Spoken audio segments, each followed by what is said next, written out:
കർണാടകയിലെ യലഹങ്കയിൽ അവിടെ വസീം ലേഔട്ട്, അതേപോലെ തന്നെ അതായത് കോഗിലു ലേഔട്ടിലുള്ള വസീം ലേഔട്ട്, അതേപോലെ തന്നെ ഫക്കീർ കോളനി, ഈ പ്രദേശത്തുള്ള 150ഓളം വീടുകൾ തകർക്കുകയും ഏതാണ്ട് 500-ൽ കൂടുതൽ ആളുകൾ ഭവനരഹിതരാവുകയും ചെയ്ത സംഭവം നമ്മളൊക്കെ ചർച്ച ചെയ്യുന്നതാണ്. ഞാനും ഒരു വീഡിയോ ഇട്ടിരുന്നു. ഇന്ന് വീണ്ടും ഒരു വീഡിയോയുമായി വരാനുള്ള ഒരു പ്രധാന കാരണം, ഇന്ന് 2-3 വീഡിയോ വളരെ നാണം തോന്നുകയാണ്, ലജ്ജിച്ച് തല താഴ്ത്തുകയാണ്.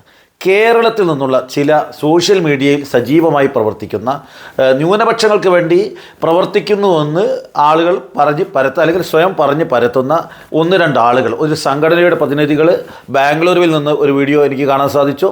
അതേപോലെ തന്നെ വലിയ രൂപത്തിൽ വീഡിയോ പ്രസിദ്ധീകരിക്കുന്ന ഒരു മലയാളിയുടെ വീഡിയോ എനിക്ക് കാണാൻ സാധിച്ചു. അങ്ങനെ പലതും എനിക്ക് കാണാൻ സാധിച്ചു. ഇവരൊക്കെ തന്നെ കർണാടക സർക്കാരിനെ ന്യായീകരിക്കുകയാണ്. അവർ പറയുന്നത് കർണാടക സർക്കാരിൻ്റെ ഭൂമിയല്ലേ, നിയമപരമല്ലാതെ അവിടെ താമസിക്കുന്നത് എങ്ങനെയാണ്, അതുകൊണ്ട് അവിടെ നിന്ന് ഒഴിഞ്ഞു പോകണം, അവിടെ മറ്റു മാർഗ്ഗമില്ല, സർക്കാരിന് അവിടെ വേസ്റ്റ് മാനേജ്മെൻറ്റിന് മറ്റൊരു സ്ഥലമില്ല, ഇത് മുസ്ലിങ്ങൾ മാത്രമല്ല ഇവിടെ ഉള്ളത് എന്നൊക്കെ പറയുന്ന കുറേ ന്യായീകരണങ്ങൾ എനിക്ക് കാണാൻ സാധിച്ചു.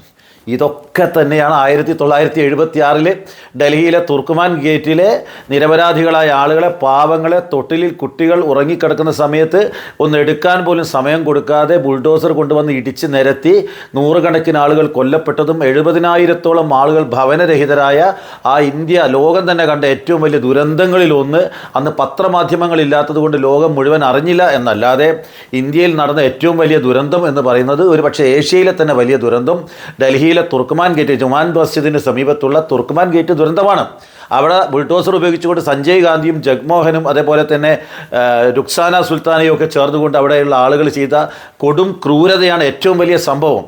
അന്ന് എന്താ പറഞ്ഞത് സഞ്ജയ് ഗാന്ധി? അവിടെ പൂന്തോട്ടം ഉണ്ടാക്കണം, തുർക്കുമാൻ ഗേറ്റ് ശുദ്ധീകരിക്കണം, അവിടെയുള്ള മുസ്ലിങ്ങൾ തിങ്ങിത്താമസിക്കുന്നു, അവരെ പല ഭാഗത്തേക്ക് മാറ്റണം, ഓൾഡ് ഡൽഹി ശുദ്ധീകരിക്കണം, അവിടെ പൂന്തോട്ടമുണ്ടാക്കണം, വികസന പ്രവർത്തനങ്ങൾ മറ്റു തരത്തിൽ കൊണ്ടുവരണം, അവിടെ ജനസംഖ്യ വർദ്ധിക്കുന്നു, അവരെയൊക്കെ നിർബന്ധിച്ചുകൊണ്ട് വന്ധ്യംകരണം നടത്തണം, എണ്ണം തികയ്ക്കുന്നതിന് വേണ്ടിയിട്ട് പ്രായമുള്ള ആളുകളും അവരെ പിടിച്ചുകൊണ്ടുവന്ന് റിക്ഷ ഓടിക്കുന്ന ആളുകൾ, തൊഴിലാളികളെയൊക്കെ പിടിച്ചുകൊണ്ടുവന്ന് വന്ധ്യംകരിച്ചുകൊണ്ട് അങ്ങനെ ക്രൂരമായ പ്രവർത്തനങ്ങളുമായി സഞ്ജയ് ഗാന്ധിയും കോൺഗ്രസും മുന്നോട്ട് പോയ സംഭവമാണ് തുർക്കുമാൻ ഗേറ്റ് സംഭവത്തിൻ്റെ പ്രധാന കാരണം.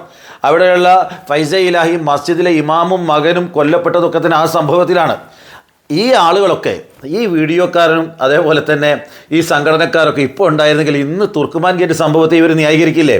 അവിടെ പൂന്തോട്ടം വേണം, ഡൽഹിയാണ് രാജ്യത്തിൻ്റെ തലസ്ഥാനമാണ് എന്നൊക്കെ പറഞ്ഞുകൊണ്ട് ന്യായീകരിക്കാൻ ഇവരൊക്കെ മുന്നോട്ട് വരുമായിരുന്നു. വളരെ സങ്കടം തോന്നുകയാണ്. കോൺഗ്രസ് ന്യായീകരിക്കുന്നില്ല, പക്ഷേ ന്യൂനപക്ഷ പാർട്ടികളുടെ നേതാക്കൾ, അതിനെ പിന്തുണയ്ക്കുന്ന ആളുകളും ഇങ്ങനെ പരസ്യമായി ന്യായീകരിക്കാൻ വരുന്നത് കാണുമ്പോൾ ലജ്ജ തോന്നുകയാണ്. അവിടെ നിന്ന് വീഡിയോ ഉണ്ടാക്കി വിടുന്ന സമയത്ത് ലജ്ജ തോന്നുകയാണ്. ഇനി നിങ്ങളുടെ അറിവിലേക്ക്, നിങ്ങൾ അവിടെ പോകുന്നതിന് മുമ്പ് അവിടെ സംഭവം ഉണ്ടായിട്ടുണ്ടല്ലോ, അവിടെ അന്ന് നേരിട്ട് പോയി സന്ദർശനം നടത്തിയ ദ ഹിന്ദു പത്രത്തിൻ്റെ 2 ദിവസത്തെ വാർത്തകൾ ഞാൻ പ്രധാനപ്പെട്ട കണ്ടന്റ് ഒന്ന് വായിക്കാം, അത് ജനങ്ങൾ കേൾക്കണം. ആദ്യ ദിവസം അവിടെ റിപ്പോർട്ട് ചെയ്യാൻ പോയിരിക്കുന്നത് ആയുഷ് രോക്കഡെ എന്ന് പറയുന്ന ഹിന്ദുവിൻ്റെ റിപ്പോർട്ടറാണ്. അദ്ദേഹം കൊടുത്തിരിക്കുന്ന റിപ്പോർട്ടിൽ more than 150 families were left homeless after the civic authorities carried out a demolition drive at Kogilu layout in Yelahanka early on Saturday, stating that the house encroached upon government land earmarked for solid waste management projects. ഇത് കയ്യേറിയതാണെന്ന് പറഞ്ഞുകൊണ്ട് 150 വീടുകൾ തകർത്തു എന്നാണ് പറയുന്നത്. Residents said the drive started around 4 AM when earth movers arrived and people were asked to vacate immediately. 4 മണിക്ക് പുലർച്ചെയാണ് ഈ earth movers, അതായത് ബുൾഡോസർ വന്നത്. ഉടനെ തന്നെ പുറത്തിറങ്ങാൻ ആവശ്യപ്പെട്ടു. Many alleged they were not given enough time to collect their belongings or important documents. രേഖകൾ എടുക്കാൻ പോലും സമയം കൊടുത്തില്ല. They came with the equipment and told us to vacate the houses. We were not even given time to take our documents, said Jaitoon Bi പറഞ്ഞത് സമയം കൊടുത്തില്ല എന്നൊരു സ്ത്രീയുടെ പരാതിയാണ് ഈ റിപ്പോർട്ടറോട്. An elderly woman whose house was among those demolished. ഒരു പ്രായമായ സ്ത്രീയാണ്, അവർ സങ്കടപ്പെട്ട് പറഞ്ഞു. Some people came and woke up the men and asked them to wake their families before demolishing all the houses. കുറേ ആളുകൾ വന്നിട്ട് എല്ലാവരോട് പെട്ടെന്ന് എണീക്കാൻ പറഞ്ഞു. After the drive the families including pregnant women and children, ഗർഭിണികളായ സ്ത്രീകളും കുട്ടികളും അടക്കമുള്ള ആളുകൾ are now staying in a nearly government school playground. തൊട്ടടുത്ത സ്കൂളിലെ ഗ്രൗണ്ടിലാണ് ഇപ്പോൾ എല്ലാവരും ഇങ്ങനെ കുത്തിയിരിക്കുന്നത്. Said Shazia A adding that they tried reaching MLA Krishna Bairegowda but he refused to listen to their concerns. കോൺഗ്രസിൻ്റെ കാരനായ MLA ബൈരേഗൌഡയെ കാണാൻ വേണ്ടി ശ്രമിച്ചു, പക്ഷേ അദ്ദേഹം ആരുടെയും പരാതി കേൾക്കാൻ തയ്യാറായില്ല. Another resident, Said Mustafa, said electricity supply to the area was cut 3 days ago. 3 ദിവസം മുമ്പ് തന്നെ കറണ്ടൊക്കെ നിർത്തിയിട്ടുണ്ട്. We have Aadhaar cards, voter IDs, ration cards and even electricity bills that carry this address. ഈ അഡ്രസ്സിൽ ഞങ്ങൾക്ക് കാർഡുണ്ട്, ആധാർ കാർഡുണ്ട്, ID ഉണ്ട്, voter ID ഉണ്ട്, എല്ലാ ഡോക്യുമെൻറ്റ്സും ഉണ്ട്. ഇവർക്ക് ഇനി SIRൽ വോട്ടേഴ്സ് ലിസ്റ്റിൽ പൗരനാണ് തെളിയിക്കണമെങ്കിൽ ഈ നഷ്ടപ്പെട്ടു പോയ റെക്കോർഡുകളൊക്കെ വീണ്ടെടുക്കുക എന്നുള്ള വലിയൊരു പ്രശ്നം അവിടെ കിടക്കുന്നു. We have been living here for 30 years. How can we be evicted without any prior notice? He asked. According to residents, more than 100 families have been living in the settlement Wazim Layout and Fakir Colony for over 30 years, depending largely on seeking alms or other informal work for their livelihood with their shelters demolished.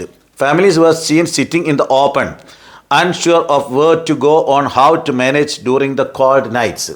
രാത്രിയിൽ ഹിന്ദുവിൻ്റെ reporter പോയി നോക്കുന്ന സമയത്ത് family ആൾക്കാർ ഇങ്ങനെ മേലോട്ട് നോക്കി ഇരിക്കുകയാണ് പുറത്ത് ഈ കൊടും തണുപ്പിൽ എന്ത് ചെയ്യണം എങ്ങോട്ട് പോകണമെന്നറിയാതെ ഇരിക്കുന്നു എന്ന് ഹിന്ദുവിൻ്റെ റിപ്പോർട്ടർ എഴുതിയിരിക്കുകയാണ്. നിങ്ങളല്ല, അവിടെ പോയി ഹിന്ദു റിപ്പോർട്ടർ എഴുതിയാണ് ആ ആദ്യ ദിവസം.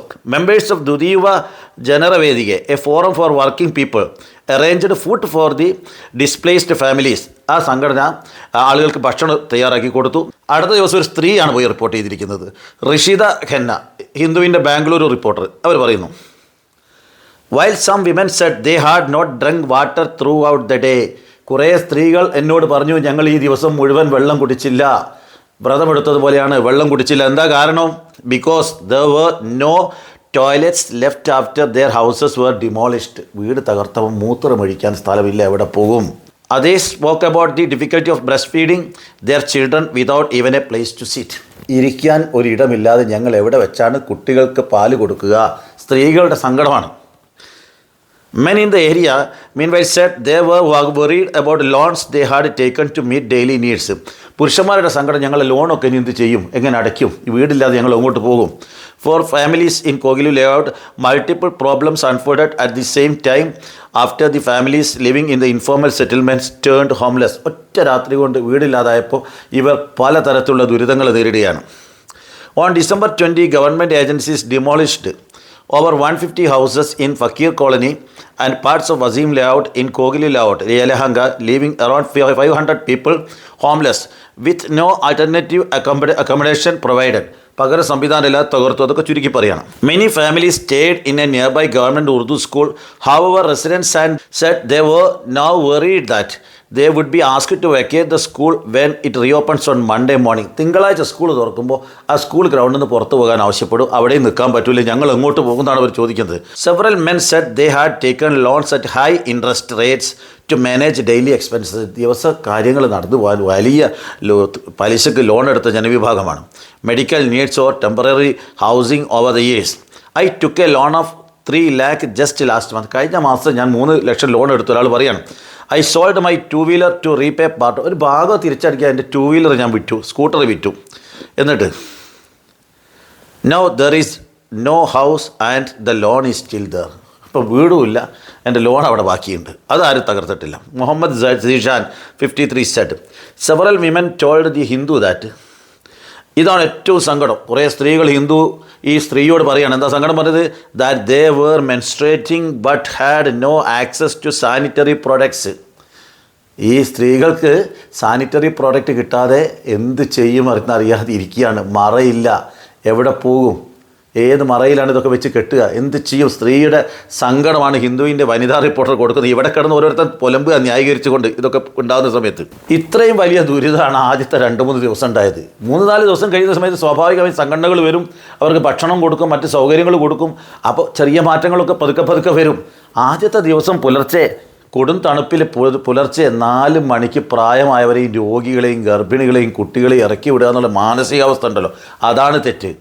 അത് സർക്കാരിൻ്റെ എന്ത് സംവിധാനമായാലും നോട്ടീസ് കൊടുത്ത് അവരെ അറസ്റ്റ് ചെയ്തോ മറ്റ് സംവിധാനത്തിലൂടെയോ അവിടെ നിന്ന് മാറ്റണോ? എന്തൊക്കെ മാർഗ്ഗങ്ങളുണ്ട്? അവരെ മാറ്റിക്കൂടെ അവിടെ നിന്ന്? ഇതൊന്നും ചെയ്യാതെ ഒരു ദിവസം വന്നെങ്കിൽ ഇറക്കി വിടുകയാണോ? വീടില്ലാത്ത അവസ്ഥ എന്താണ്? നിങ്ങൾ ഗവൺമെൻറ് അല്ലേ അവർക്ക് ഡോക്യുമെൻറ്റ്സ് കൊടുത്തത്, വോട്ടർ ID കൊടുത്തത്, റേഷൻ കാർഡ് കൊടുത്തത്?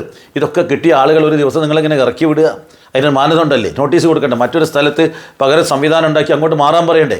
ഇവർക്ക് മാറാൻ നിങ്ങൾക്ക് സ്ഥലമുണ്ടോ പറയാൻ? ഉണ്ടാക്കി കൊടുക്കുന്ന പറയുന്നത്. 1 മണിക്കൂർ വീടില്ലാതെ നിൽക്കുമ്പോൾ അവസ്ഥ സ്വയം അനുഭവിക്കുമ്പോഴേ അറിയുള്ളൂ.